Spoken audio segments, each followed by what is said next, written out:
Hi, this is Steve Mesple from Wildwood Guitars, and today I am joined by my dear friend Mike Eldred from the Fender Custom Shop. Hey, Mike, everybody. thanks for coming out. Yeah, Steve, thanks for having me out. And, I wanted to come down and check out the place, and it's just every time I come here, it's just I freak out every time I come here. I was already in there taking pictures of guitars and putting them up on Twitter and stuff.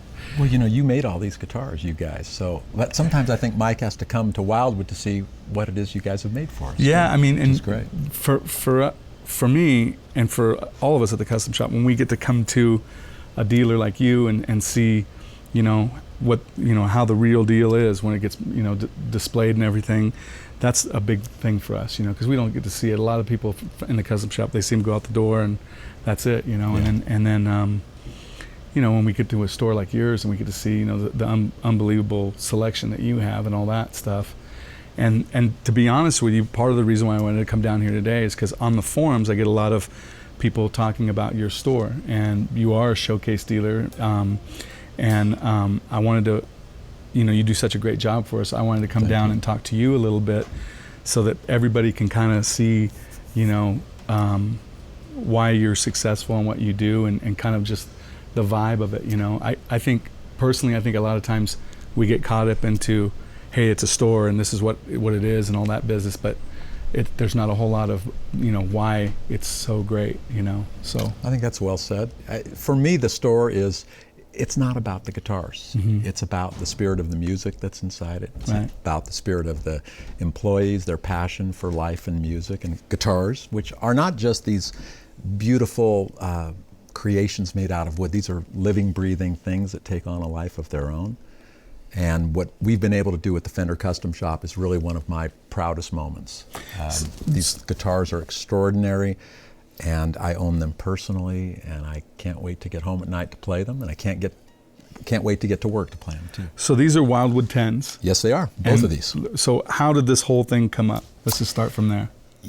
I think the two of us might be able to figure that out. We'll grope our way through this. I think you and me know, but I don't think they know. So well, Mike and I started dialoguing about these guitars a while back, and Mike has been playing guitar since he was a very young man. I have also, and we grew up playing Fender guitars. Mm-hmm. We love these beautiful old creations. But for some of us, I think some of us wanted perhaps a guitar that took on the spirit of a Strat but had a few modern tweaks to it. Mm-hmm. And that's certainly not to say that the vintage creations weren't beautiful works of art. They were exceptional instruments. Yep. They still are exceptional instruments. But we wanted a slightly flatter fingerboard radius. The vintage guitars have a 7 1/4 radius, which means they're very, very heavily curved. So we went with a 10-inch radius, which is substantially flatter. Now that's something that you picked out. You said, hey, I want to do a 10-inch radius. Tell me why. We played some 9.5-inch radius guitars, and then we played some 12 inches, and we thought somewhere in the middle would be perfect. But 10 is a magical number. Mm. So to me, it was kind of the perfect 10. And so we went with the 10-inch radius. Mm-hmm. We went with a taller fret wire. These have 6105 frets in them. Mm-hmm. And that's where the seed started. Mike and I spoke and talked about what we wanted these guitars to be and what kind of life we wanted them to take on. And Mike made the first Wildwood 10s. Mm-hmm. I want to go back to the radius real quick. Sure, right? sure. And then I'm going to pick it up where you left it off. Absolutely, you go. So the thing with the radius, here's the thing when you do radiuses in the Custom Shop or any guitar building. A radius is a circle, right? So you have a 7 1/4-inch circle, right. You have a 9.5-inch circle, and then you have 10 and a 12 and blah, blah, blah. And when you take a cut of that circle, that's what gives you the radius for the fingerboard. Right. And if you hold your hand, normally you'll see that there's a curve. Mm-hmm. And traditionally on a Fender instrument, 7 1/4, and it's real comfortable up here. Right. But as people started carrying Very on, well said. getting Right. hopped up and carrying on and playing solos and such, right. That's when you start really wanting a flatter radius down here. So the radius that you guys use it's a great radius because it gives you kind of the best of both worlds.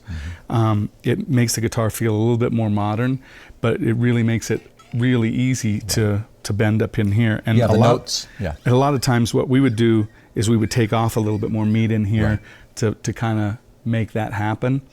So when you came to us and you said, "Hey, I want to get a 10-inch radius," we had a 7 1/4 cutter, and the cutter is like this big. It's all steel. We had a 7 1/4 cutter, and we had a 9 1/2 inch cutter, but we didn't have a 10 cutter. So we had to go out and make a cutter for you. Did you know that? I didn't know See this, that? so I'm learning a lot There it about is. the creative process at Fender. That's wonderful. So we went out and got a 10-inch radius cutter, and so that's what we do the radiuses with. So now picking up, And what does that 10-inch radius do for the player, Mike? I mean, I know it makes it so that exactly. when you bend strings, it doesn't fret out because Exactly. you have a straight string and you have a curved going against a curved surface. At some point, there's going to be an apex. Right. And what this does is it flattens that apex out there, so you can bend Exactly. way up there before you start getting A lot any of kind the old Fenders, and I happen to Yeah. own some of those, and Mike does. They're wonderful guitars. We're in Yeah, no they're way great. trying to knock them, No. but when you're bending strings up high, they tend to choke Or and unless- die out, and you or have- else you've got to raise the You action got to raise the so action high. up high and Yeah. things like that, and Yeah. you know that's really what it is. So that's why people want a flatter radius. Right. So when Steve came and talked to us about this whole thing, we kind of messed around with it a little bit, and it was like this, and it was like that, and it was like we were close, but we weren't hitting. And so I remember at the NAMM show, I sat down with you, and we were in a little room, and I sat down and I said, "That's it. I'm going to build 2 guitars for you."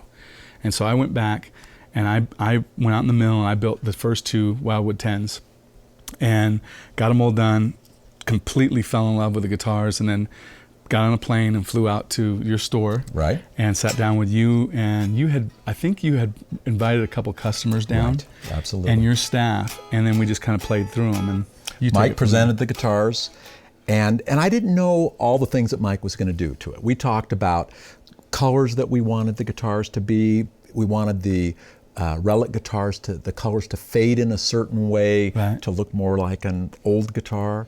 And we talked about pickups and the relicing process, or the NOS process. And Mike walked in with these 2 guitars, looking like a very proud father, and handed me these 2 guitars, and I played them for probably a minute each. And I looked at him, I said, I mean, can you make everyone this good?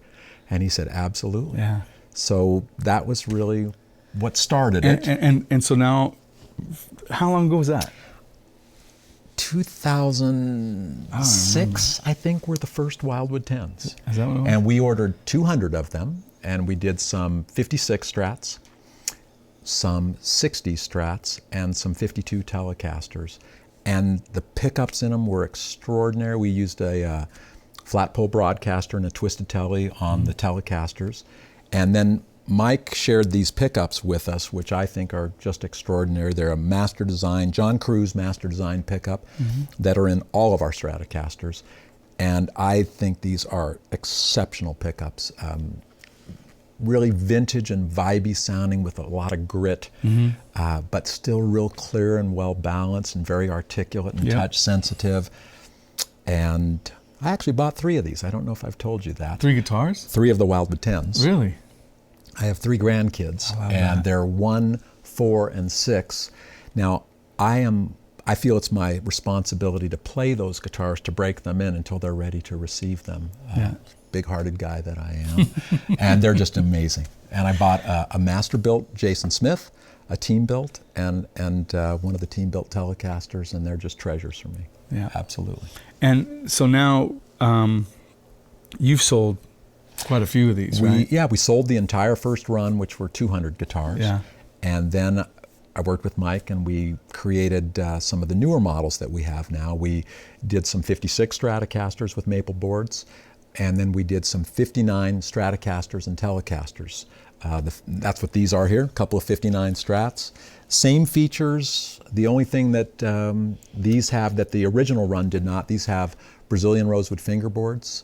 Brazilian rosewood is what Fender was using on their old guitars, and there's not many Fenders being made with this fingerboard. In fact, Yeah, we stopped making I it. think these are the only ones. Yeah, So- we stopped using Brazilian this Yeah, year. yeah. So if I had a guy on one of the forums, I think yesterday, he was looking for a Brazilian rosewood fingerboard, and I said, no more. Yeah.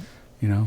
Yeah. And so you sold a lot of these. Yeah, the second run is 650 guitars. I think we have maybe 150 of those left. Wow. And we're going to keep this going, and we'll just keep innovating with these guys and doing some special stuff. Now, what about art?